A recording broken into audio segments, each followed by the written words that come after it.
protocols for undifferentiated shock. So when they say undifferentiated, it's basically they include things like your cariogenic shock in this protocol, your septic shock in this protocol.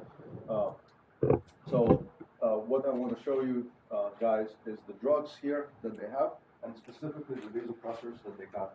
So if I scroll down, they say, right, patient who remains in shock, after you give them 20 ml bolus, right, you could give them the following medication. So they start listing them. So they have norepinephrine, right, 2 mics up to 20. They have epinephrine, 10 micrograms over a minute. They have dopamine, 5 to 20. And then in the medical control options, if I scroll down here, right, you see we have another medication. It's called Vasopressin, right, and they give you 0.02 units or 0.04 units. Why is this medicine in units, by the way, as opposed to the other drugs? They're in micrograms. Anyone know? Why is this drug in units? See how it says units? And if I go to the other drugs, why does it say, right, micrograms, for example? Is it a gas or something? It's not a gas, right? So what's vasopressin? So I have a vial of it here, right? What's vasopressin? ADH. What's ADH? Hormone, right? So it's a hormone. So hormones are usually going to be listed in units. Oh, Right? like Like insulin, insulin. like heparin, you'll see in units. What else? We have a glucagon.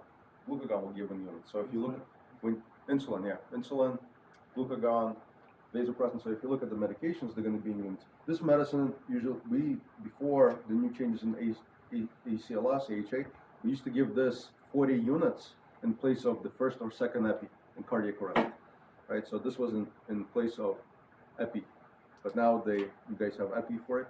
So let's go through these drugs, and I want to explain to you, right, how they work. The idea here, right, it's not to be eeny, meeny, miny, mo, right? Like just, okay, I'm going to do this because, I know the math. This one is easy. I'm going to do this medication all the time. That's not how it should be implemented, right? The way it should be implemented is you want to see what's the best drug for your current patient for this condition right now. And that's how you should be approaching. So it's not per se the ease of implementation. Now, if you're at a point where you cannot do math and this is the only thing you got, right? Yeah, this is better than nothing. But my goal here is that you graduate this program and you know how to do this, especially when we practice doing your skills, so that you're not relying only on this. The other one, I can tell you, raise your hands if you're going to be doing transport as a paramedic initially, right? So another great example I can give you, imagine the following situation. You got a patient in a hospital, right? You're doing interfacility transport, and they're hypotensive, maybe they have sepsis, maybe they have, some other condition where they're hypotensive cardiogenic shock, and you take them on a pump, and they have pressors running, right? And let's say during transport, your pump malfunctions, right? Or let's say you're working with an EMT, right? You didn't really check the bags fully. They gave you a bag that was almost running out. You took the patient, and your EMT, they're new, they got lost. They don't want to tell you that they're lost because they don't want to worry you. And then you realize you are now 40 minutes away from your destination, and your drug is about to run out. Let's say they were on vasopressin. There. So what is it you're gonna do, right? You're still gonna carry your own stuff, your own medications. So at that point, right, what you're gonna do is you're gonna have to initiate your own drugs. If you don't do that, your patient is gonna die because the blood pressure is gonna plummet, right? So this is why it's not just knowing how to do this in the field. And I've done it multiple times that I had to do this, where the EMT was lost, and back in the day there was no GPS, we were using maps, or sometimes your pump dies. They give you a pump, it's functional, you turn it on, but at midway it just turns off. Everything just dies. You try to turn it on and it's not working. So what are you going to do then? You got to be able to do this in real life, right? So let's go through the drugs, right? So this chart I showed you before, right? If you haven't done so already, I have it in my slides, so you can look at the slides. If you haven't done so already, take a picture, because all of these drugs that are here, what I like about it, it gives you the responses and why we may want to implement this, right? So this is very, very, very good thing to have, right? So let's go through the drugs, right? So first of all, just see if you guys remember, right? Alpha-1 receptors, right? Where are they located? Alpha-1? Peripherals. Peripheral. When I stimulate it, what am I going to do? Vasoconstrict. Vasoconstrict. All right. Beta-1, where are they? The heart. The heart, right? If when I stimulate beta-1? Contractility. And? The drum. And most importantly, the heart rate is going to increase, right? So vasoconstriction, right? I clamp down the vessels, increase the heart rate. What's beta-2? Lungs. Lungs, but usually, right, that this is also on your peripheral arteries and it causes dilation, right? Sometimes we give this medication in the setting of labor when we want to basically, have uterine relaxation. So we can stimulate beta-2. You have dopaminergic receptors. I'm not going to worry about this for now. And then the other receptors they don't show is for the vasopressin. There is, they do show, right? Stimulates V1 receptors. So V1 stimulation on vascular smooth muscle is going to cause vasoconstriction, so it's going to increase systemic vascular resistance, SVR. And vasopressin also stimulates V2 receptors. V2 receptors are located on the distal part of the kidney, right? And during the lecture I was explaining, right? When you have ADH working on the kidney, what does ADH working on the kidney going to do?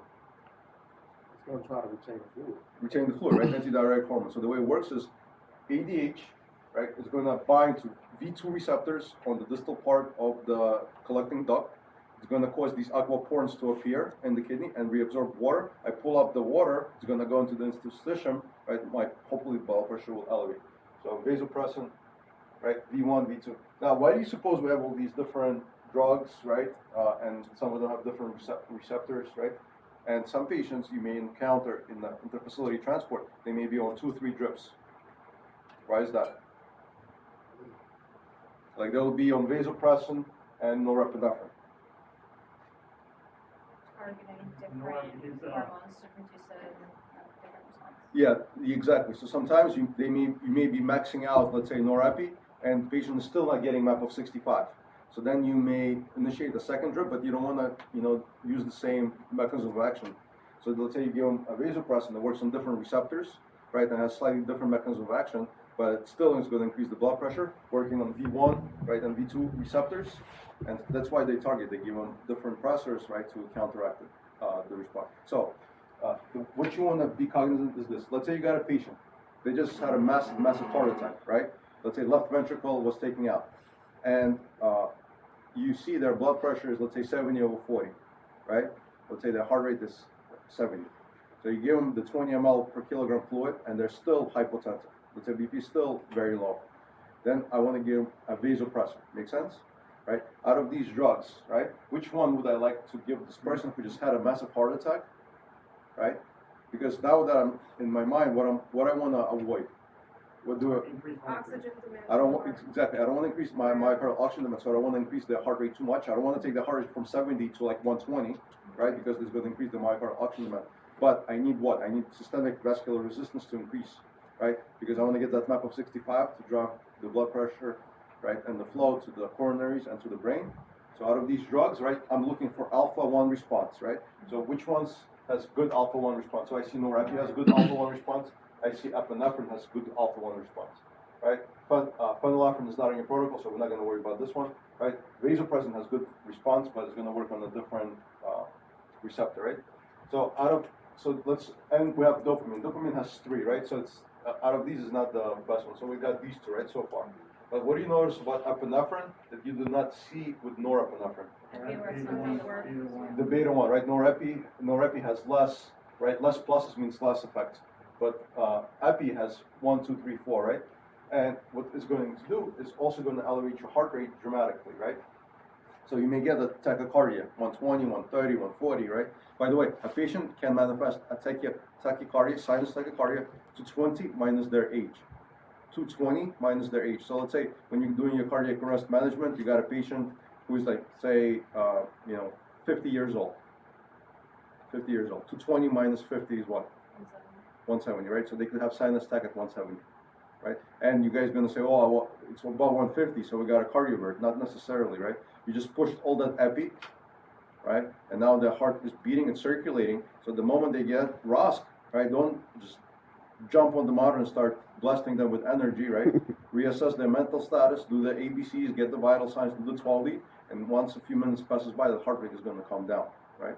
So yes, 220 minus their age can be sinus tachycardia. If they got P waves, that's not SVT, even if your rate is like 160, right? So this is how we're going to approach these medications, right? So we're going to look at the profile, alpha response, beta response, right? And then V1, V2 response. Any questions in terms of, these receptors, right? And what, how to approach this. So the approach, as I said, right? Look at your patient, what they got. Do I want to increase my systemic vascular resistance, right? Sometimes you may have that patient, I'll give you a perfect example. You wanted to do pacing, transcutaneous pacing, right? And let's say they have very big chest, the conduction doesn't go through, so you cannot get electrical capture, or your QRS, right? I was showing the other time is the machine is not able to pick up, right, the R wave. Your R wave is the same size as your P waves or your T waves, so no matter what leads you cycle through, right, it's not sensing the R wave, so you cannot get electrical capture, right? So then we have to electrically pace them. It's not the best method, but it's better than not doing any therapy at all. So around these drugs, which one would I want to do to give them for electrical pacing? Basically, increase the heart rate. Epi, right? We just said beta 1 response is increased. And if you look in your gradient circuit protocol, right, you will actually see Epi is listed there, right? So let me show you I have a guys. question. Yep. If atropine doesn't work because it's a heart block, would you go for epi then? You can call for epi. I would go with transcutaneous pacing initially because I could set my heart rate. With Epi, you cannot set a heart rate because the patient response may differ, right? So let me. So you see severe bradycardia, right? So they tell you in the paramedic, right? In this protocol, let's go to.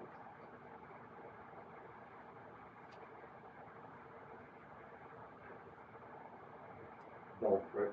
So if you see, right, they tell you give atropine, and then you're going to do transcutaneous pacing. But if you look at your medical control options, you see how you have epinephrine here, and the dose is 2 to 10, right? 2 to 10.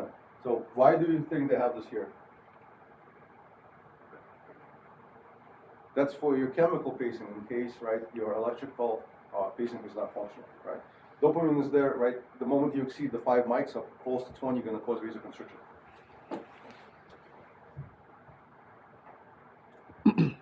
Right, so this is how you guys want to approach. So let me just go back to the other stuff I was showing you.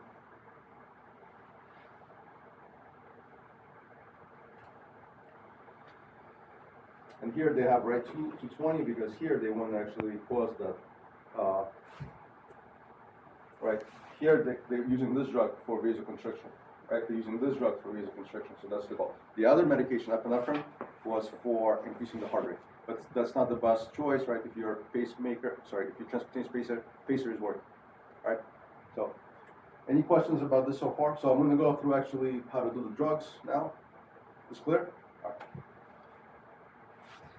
And then the other thing that I wanted to say, if you look in your REMAC general operating procedures, right? They say for all your vasopressor infusions, they must have basically either IV pump or IV flow regulating device. This being a dial flow. I'll show you how to use it, right? You basically adjust mLs per hour. To be quite honest with you, this is not very accurate.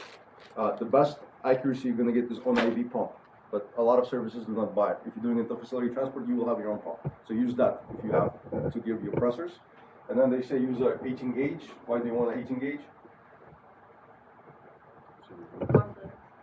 More fluids? With medication. But I could use a smaller gauge. Faster rate. You will get the faster rate, but they're more worried about extravasation, right? So with a smaller gauge, you have higher chance to extravasate, and they can cause a lot of damage, these medications. Usually in the hospital setting, you know how these medicines are given? Like dopamine, Norepi, Epi, you know how they're given? Oh. Anyone go to the ICU? Even like central line? Central line, right? Why are they given through the central line? Necrosis. Yeah, you could get necrosis if you get extravasation, and more importantly, right, the vasoconstriction that they cause, right? If you're using it peripherally and you get vasoconstriction, you may not get the full response. So usually these drugs, the way they do it in the emergency setting, the doc, let's say the nurse starts the IV line, they will initiate the drug peripherally while the doctor is getting central line access. The moment central line is established, they're going to switch all these pressors to a central line. In the field, you guys are not allowed to start central lines, so you're going to be all peripheral, right? So, but start a bigger size gauge, each gauge. You guys are going to use dial flow, but I want to make sure you guys know how to use the administration set to do it. And if you have an IV pump, you work in a transport company, right? Use your IV pump. All right.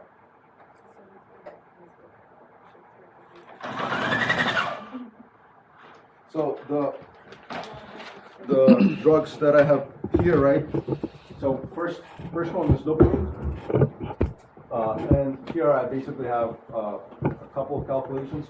The first one, you guys should have the answer, right? Would you guys say 30 drops, right? And the second one was what? 60 drops, right? This, not per se to do the math, but this is the dimensional analysis method. If you line up units from top to bottom and you start with weight, they basically going to cancel out, so you are left with the appropriate units. So pounds, cancel the pounds, kilograms with kilograms, mics with mics, mLs with mLs, then you're left with drops per minute, right? That's what you're going to end up doing. The only difference between these two problems is you notice I'm using the different concentrations of dopamine, right? So here I'm using 400,000 micrograms, this is 200,000 micrograms. And you notice, right, this is 30 drops a minute, this is 60 drops a minute. Is there a case where, let's say, you may want to prefer to use this over this, or it doesn't matter? Oh, you don't want a fluid overload? Fluid overload, so when may that be important? Cardiac arrest, you don't want to cause PE? So not per se cardiac arrest, but I will say, in your case, right, it's not going to make a dramatic difference because you're probably going to be with the patient for like 15-20 minutes until you get into the destination. But imagine a patient is in ICU and they have congestive heart failure, and we're trying to maintain, right, their intake and output, right, INOs they call it. And if I give this, I'm giving double the fluids to have the same effect. Here I'm giving half the amount of fluids. Make sense? So this is like more concentrated, this is more dilute. Right? But I'm going to give the same dose, right? I'm still giving them 10 micrograms per kilogram, right? So imagine if they did 7 days a week, 24 hours, that adds up quite dramatically, right? So then you may look, right? Can we reduce the amount of fluids we're giving these patients? And the way you do this, you can make a more concentrated solution, right?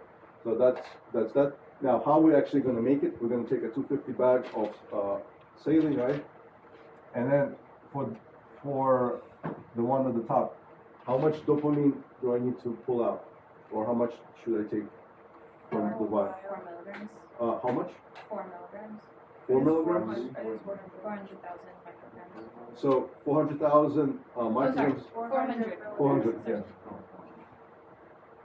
400 milligrams, and for this one? 200. 200 milligrams, right? You see how it corresponds to this? So I will show you how to actuate it, but just really quickly.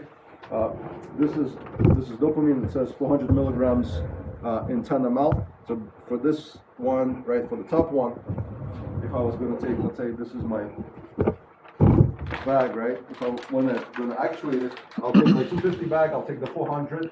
I'll take the 10 ml. I'm going to inject it into this bag, right? I'm going to make a label, just so everyone is clear, right? We do not take 10 ml of this and we start bolusing this into the patient, right? That's not a drip.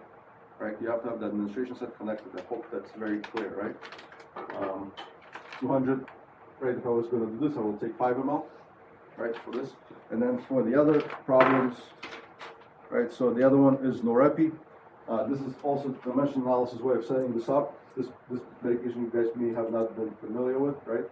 So here we're giving 5 mics, and our concentration is 4 milligrams.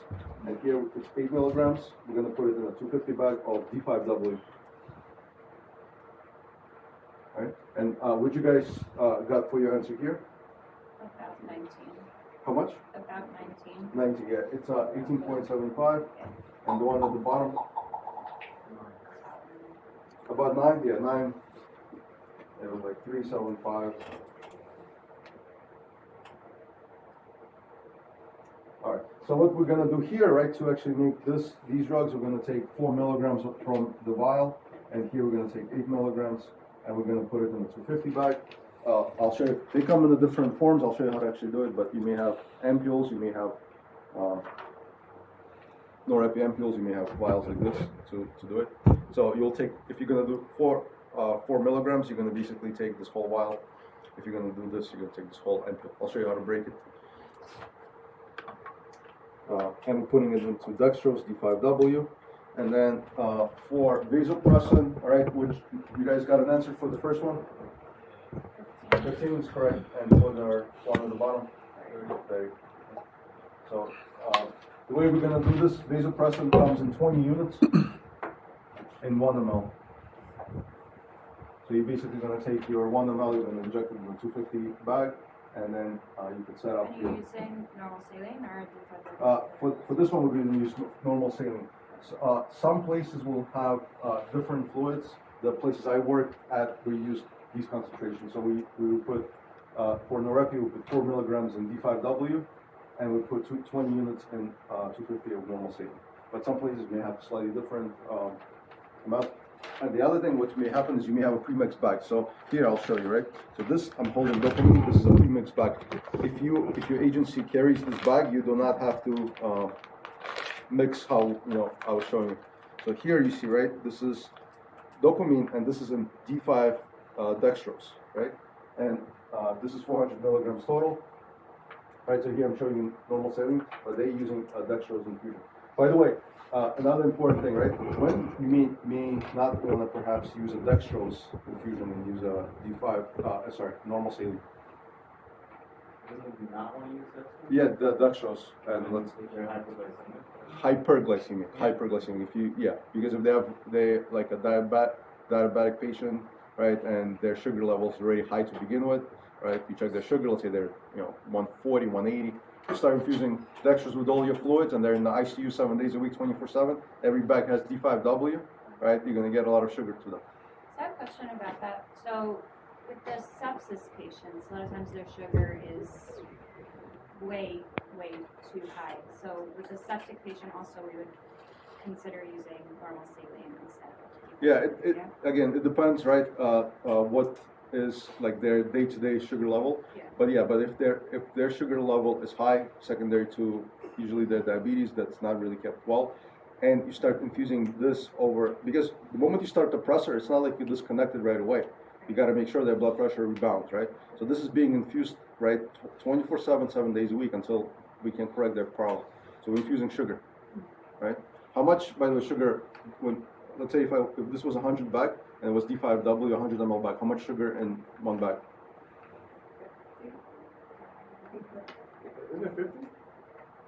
So yeah, D5W, D5, right? Is it 25 grams? So that would be 5 grams in 100 ml. Right. 50 milligrams. Yeah, 5 grams in that. So you basically give them sugar, right? That's what it is. Yeah. All right. And the last one, right? I is heard it. Epinephrine, I think, it's easiest one to do. It's easiest one to do. What you do is you take. There's a couple ways to do it, right? One way is you take your epi, which is cardiac epi 10,000, and then you take your, let's say, 10 cc flush, right? And what you're gonna do is you're gonna dump out 1 ml of this and connect the needle, and then you're gonna pull out 1 ml of this cardiac epi, which is gonna be 0.1 milligrams. And if I do that, right?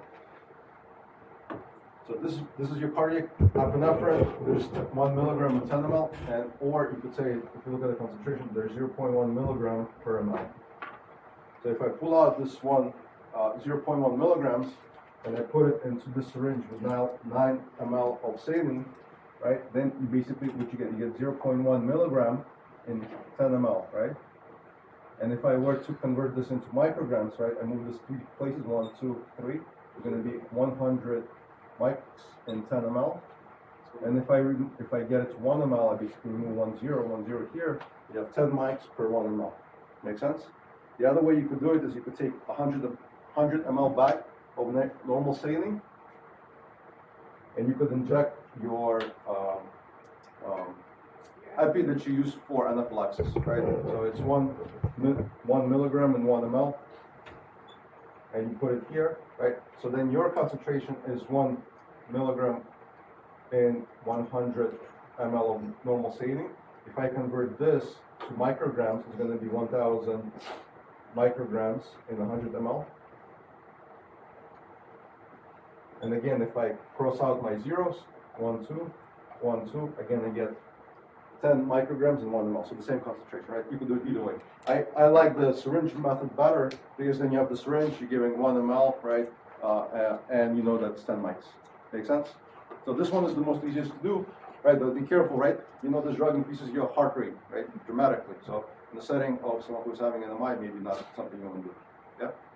So when you're going to go to your stations, right, I'm going to show you how to actually do this so that you have a better idea of doing this. Some of this stuff, I don't know if you've ever seen the ampules, how to do that. So we'll go one by one and we'll do this. What's important, right, is what administration set do you want to use for all of these? 60, right? So make sure when you look at your administration set, the numbers are listed here. This is a 10, this is a 60. Right? See that? Right? So make sure you grab a 60. Why? Because this says there's 60 drops per ml. I could see the drops better. And if I were to actuate it, right, I'm not going to stay here the whole minute, right? So see, 30 drops or a whole minute to see 60 drops. I have to basically get it per second.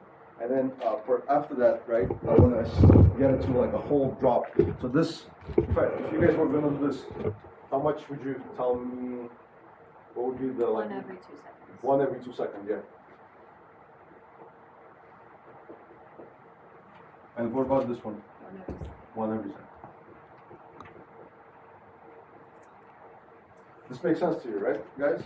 Why do we do this? Because I wanna come in. I wanna start the drift, right? I don't wanna stay there for the whole minute to say, oh, it's too slow or too fast. I wanna get it right to a whole drop, like the lowest amount of seconds. So let me show you with the dopamine first, right? So if you have your bag that's already pre-made, right? So this was the 1600 concentration. Here I have the 3200 concentration. So this is more concentrated. If you have this bag and you were going to do it, this is really simple to do, right? So you find your 60 set.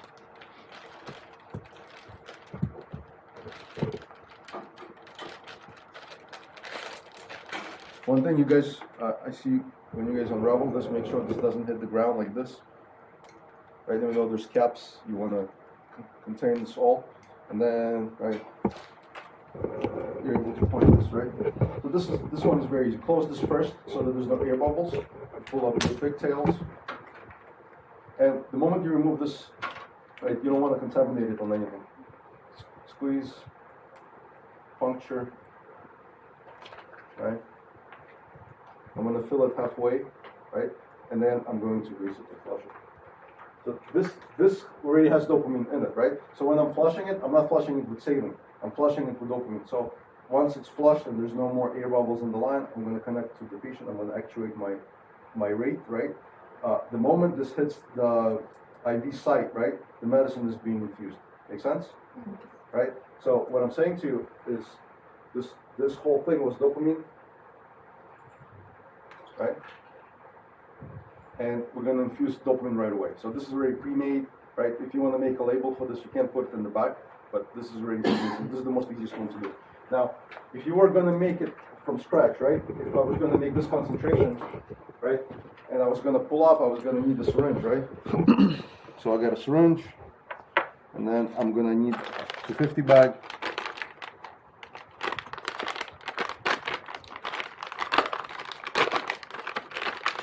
So there's 2 ports, right? The one that has a pigtail is always going to be your administration set. Don't pull this out. This is always going to be your add port.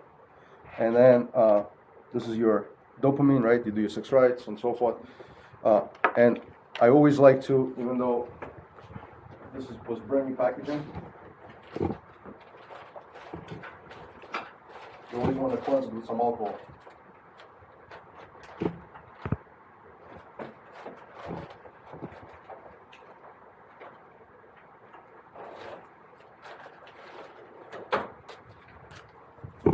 right? Always clean the tops, right? Because you will save your patient in terms of the blood pressure. You're gonna give them sepsis, right? And cleanse this. This was already used, so what I'm saying is it's already punctured, so I'm not going to put any air in it. If it was brand new, right, you're going to draw up 10, you're going to put 10 of air. So you draw up your drug. This is a smaller gauge needle. What you want to do is the biggest gauge you got, use it because it will be faster acquisition of your drug. I have like some 22, some 20s. If you got like 18, use the 18 because it will just facilitate faster. Yeah, you're not fighting with it, right? So I got 10 here.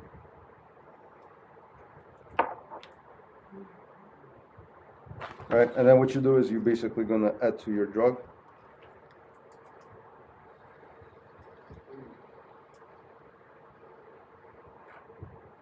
This goes in the sharps, but I'm gonna reuse it, so I'll leave it on the table.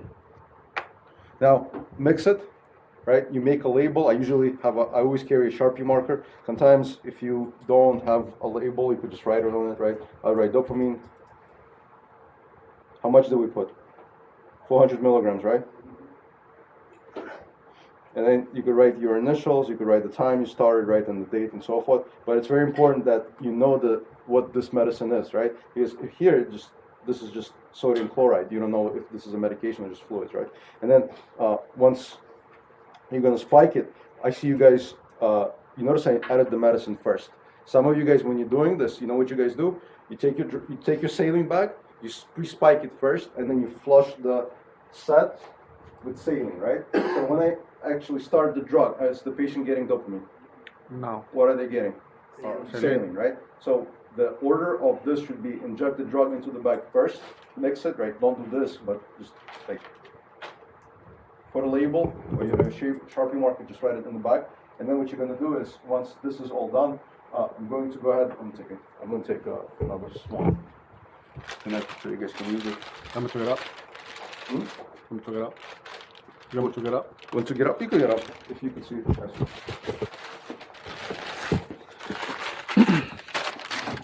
Right. So always close this, pull it up, close it. This is going to be your end of it, so hold it so it doesn't dangle. Remove your pigtail. The moment you expose this, make sure nothing touches it.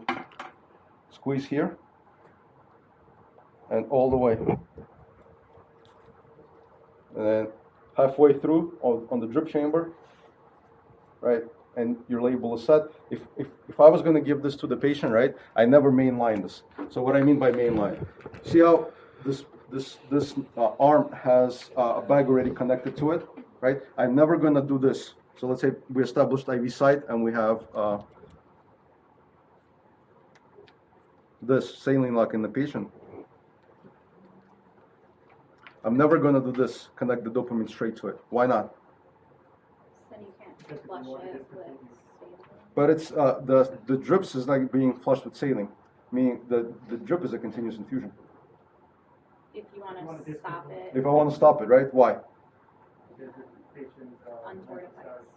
Exactly. Patient may have side effects, right? What if they're allergic to this drug and they didn't know about this, right? So then, right, if I have it main line, I have to basically disconnect this main line, spike a new fresh bag, right?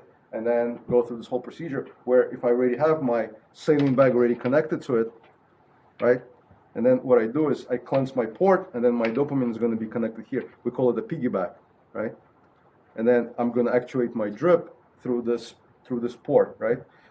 Usually what you're going to do is the main saline bag, you're going to put it lower, and the piggyback you're going to put higher, and then you're going to set your rate, right? We said either 1 drop every 2 seconds for the top one, or 1 drop every second, right? Any questions about dopamine? Clear, right? So are we going to take 10 ml of dopamine and do this? Yeah, no. All right. The reason I have to say this is because I think some of you guys do that. All right.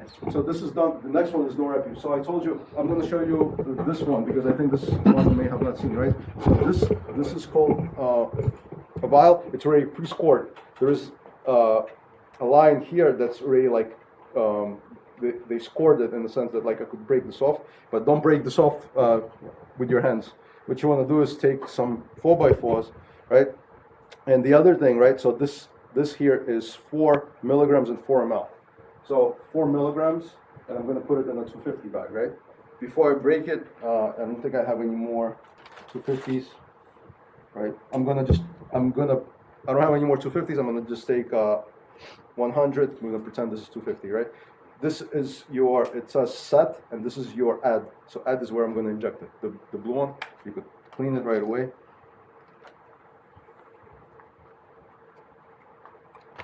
So here's a question for you guys. The moment I open it, do I need to put air in it? No, No, why not? it's not vacuum sealed, Yeah. so it doesn't violate. Yeah, so have your 4x4s here and here, and what you're going to do is you're going to basically grab this top portion, and by the way, this needs to go in the sharps, right? So I'm going to show you and then put in sharps. So you break it like this. And you notice when I put it upside down, it doesn't leak, Oh, sweet magic. right? So this goes in the sharps, and then what you're going to do is I'm going to take my syringe, I'm going to take the whole thing.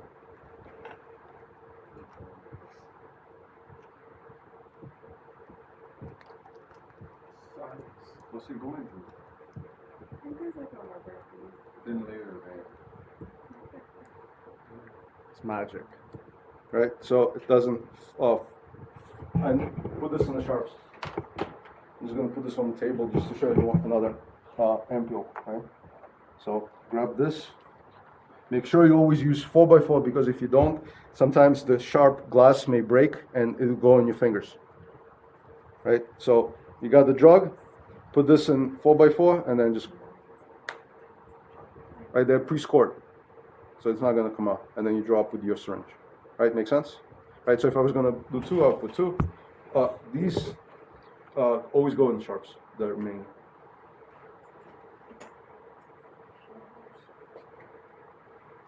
Right, so this was the bag, I already cleaned it. This was my Norepi. All right, this was my Ed port.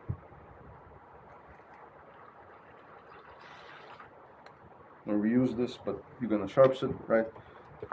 You're going to write your drug.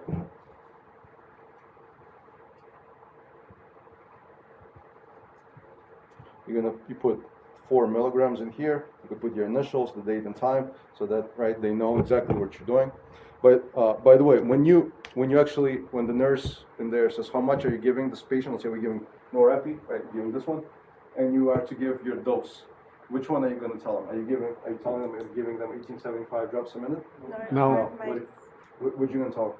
5 mics per minute. 5 mics, right? This dose, right? And if they ask you for your concentration, you say, right, 4 milligrams in a 250 bag, right?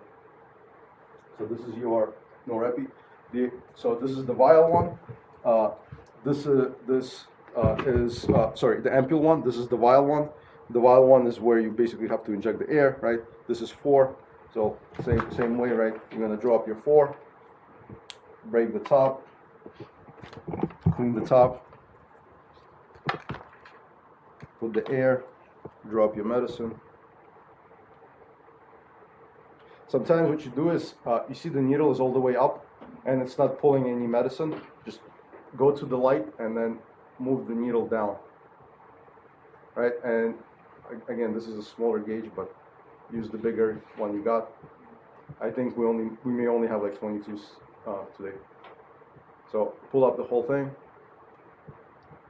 I'm not worried about this air. I'm gonna expel it, right? And then I go ahead again, right?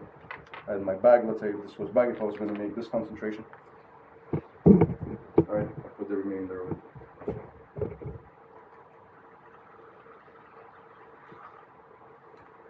So then sharps, right?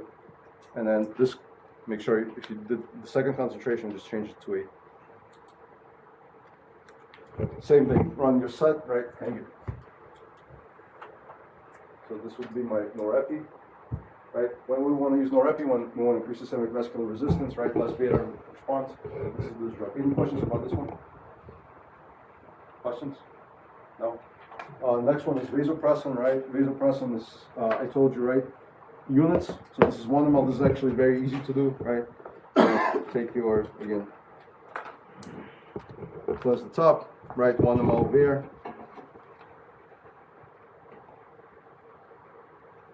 pull this up. Use 18 gauge or whatever bigger gauge you got. Sometimes you may have blunt tip needles. Anyone seen those? Blunt tip needles? Anyone know what I'm talking about? No clue. No clue. They have needles. They're a big gauge, but it's not it doesn't have a sharp at the top. It's just blunt. It's specifically to drop medications. So if you see blunt nose needle, don't use it for your IM injection, but you could pull up all your drugs, right? So this was Vaso, right? And we're gonna, I'm just gonna use the same bag. Let's say this was my fresh bag, right? So that you guys can use the bags there. I'll make the label in the back. I'll write the Vaso, right? And then I'll go ahead. This was my ad port. I will go ahead and put my Vasopressin in there, mix it, right, and make my new label. Right? This is the other medicine, and then the last one I think is this is the easiest one of them all, right? But My favorite. I'll show you how to do this, right? So Vaso, right? There's only one concentration. There's not two, right? You only put 20 units, 1 ml. This is just different dose. This is a range between 0.02 to 0.04. Any questions about our? No. 60 ml set, right? All that. Now I'm going to show you how to do the epi. So epi, we said the easiest method was take a 10 cc syringe. So this is a 20 cc. Let me take a 10 cc syringe.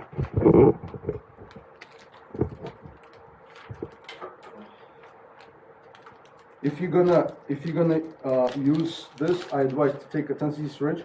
Some places will show you, right, to basically use a flush, right? But what's the problem with the flush? So this is a 10 cc flush. This is a syringe. What's the problem with this if I use this? You don't got a needle? I mean, I could put a needle on it. Different way that it's measured. No, they have Milliliters 1 and ml. They units? all have 1 ml gradations on them. The problem with this is this: if you don't label this, right, and you're working with a partner, and you give 1 ml, right, and you give 1 ml, it still kind of looks like it's full, and you leave it, let's say, by the captain's chair or like on the bench, right?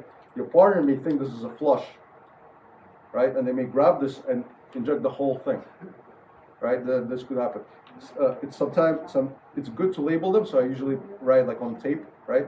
But if you have a syringe full on a regular 10 ml syringe, if I grab this, I don't think this is a flush.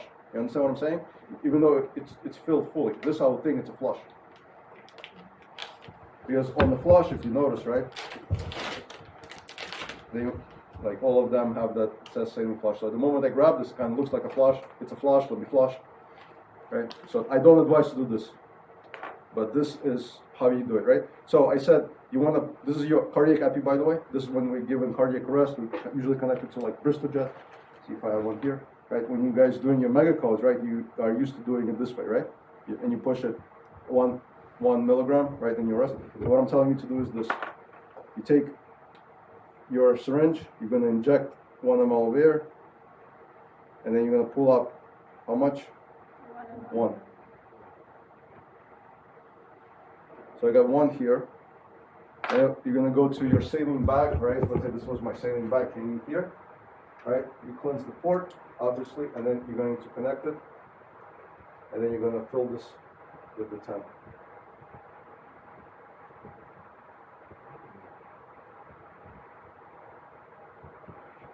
So I got 10, and this goes in the shop, so I'm going to use it, but I put it down here. And then if I was going to administer this, right, I would give it through this port. And the administration, right, in your protocols, what does it say? Every 3 to 5 minutes. So it's 1 ml Over 2 minutes. over a minute. 1 ml over a minute. Repeat every 3 to 5 minutes to get your map of 65, right? So what I would do is, right, I would push the 1 ml, so close your other side so there's no backflow. You push your 1 ml, right?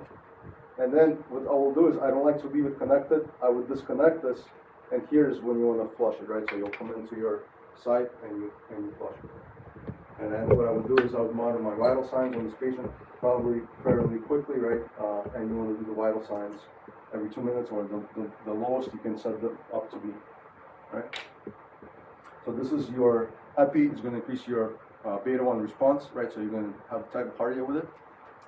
This is what they call push dose pressors, right? The other way I showed you could have made it is putting the cardiac epi. Actually, let me show you since I already have it up. Right. So take a syringe, right? This is your this epi also comes in these vials, ampules, I should say. They also pre-scored, right? So you could do it the same way. You could break it, right, and do it. The other ones they come with is here, right? Adrenaline, right? It says 1 milligram per ml. So either one. So let me take this one.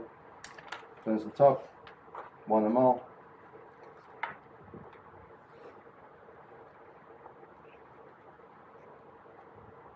This one's already cloudy and dark because it's expired.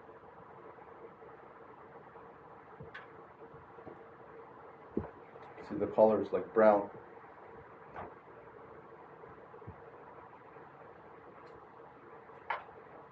Alright, so 1 ml, and then what you do is you take your 100 bag. Alright, this is a 100 bag. Close the top.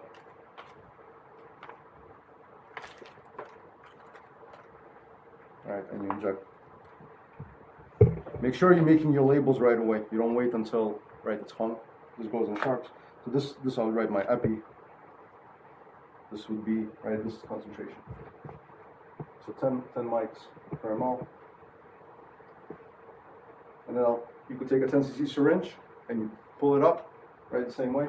Pull it up, and then you have a syringe full of it, and this you could employ. You're probably never going to need this bag for your transport. This is like overkill, to be honest with you, right? But if you wanted to do it, back in the day we used to start this like as an epi drip for someone with anaphylaxis, right? But you could use it for your push dose pressors if you did not have, let's say, cardiac epi and you wanted to do it. Let's see if I showed you guys. Oh, dial flow, right? So perfect, right? So in the REMAC protocol they say dial flow. So dial flow is basically it's an administration set. You notice, right? So it looks exactly like your administration set. The only distinction here is that here at the bottom, you actually have this dial. That's why it's called dial flow, right? And I can rotate it, right? I can rotate it. It starts at 5, and I can go all the way, right? Let's see how much this one goes to. 250. And it says mLs per hour. mLs per hour. Right? On the dial flow. So here's a little trick for you guys, right? The moment I calculate this in my 60 GTT set, right? 30 drops a minute, 60 drops a minute, 1875 a minute, 9.375, 1530, right? You know what I'm going to do? Because this is a 60 set, and I'm going to now want to convert this to mLs an hour. This is very simple. So this becomes 30 mLs an hour. So all I do is I put this 30 mLs an hour. The one below it becomes 60. Right? The one, let's say, 1875 is 19. 19. Right? So what you do is, right, let's say I already have my bag. Let's pretend this was my dopamine, the top one. This is my add port. Initially you want to have it closed so it doesn't backfill. So it says off position.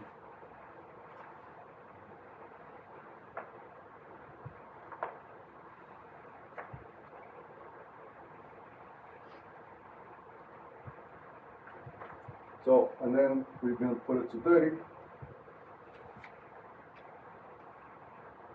I do not advise you to put it at 30 first. Go like 10 wide because I want to slowly flush it. I don't want to like gush of fluids coming.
can open it a little bit more.